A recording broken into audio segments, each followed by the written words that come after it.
The hall is full. Every table is packed with people who never expected to be there. An hour ago, most of them were standing on street corners, and now they're eating a king's food at a king's table, celebrating a wedding for a son they've never met. Nobody checked their references. Nobody asked what they'd done for a living. The doors were thrown open and they walked in, the respectable and the disreputable side by side, and the king was fine with all of it. The smell of roasted meat hangs over the room. There's wine, there's music, there's the loud, easy noise of people who can't quite believe their luck. This is a royal wedding, and somehow they're in it. Then the king walks the room. He's moving between the tables, looking at his guests, taking in the crowd he pulled off the streets.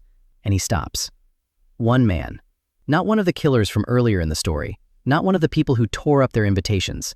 A guest. Someone who came, sat down, and started eating like everyone else. The king looks at him and asks a question so quiet, it's easy to miss how much weight it carries. That question, and the man's answer, is the whole point of the parable. And it's the part most of us skip right past on the way to the more comfortable lines. That's the part we tend to miss. This story isn't really about getting in. Everyone got in. The bad and the good, the strangers and the nobodies, they all made it through the door. What the parable actually turns on is what you're wearing when the king finally looks at you, and where that clothing came from. Hold on to that, because it flips the whole thing from a story about exclusion into a story about a gift, and about the strange freedom to turn a gift down. We know this story as the parable of the wedding feast, and it lives in the 22nd chapter of Matthew. To feel its edge, you have to know where Jesus is standing when he tells it. It's the last week of his life.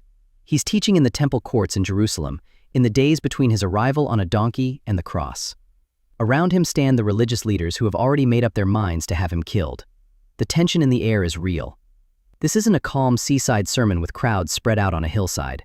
This is a confrontation in the most sacred space they had, and everyone can feel the ground shifting. And this parable is the third one Jesus fires at the same audience in a row, each one sharper than the last.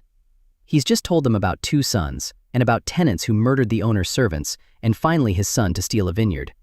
The leaders caught the meaning of that one, and it enraged them. Now, without letting them recover, he starts another story, and this one is about a wedding. So when he opens with a wedding, everyone leans in, because a wedding was the highest celebration their culture had.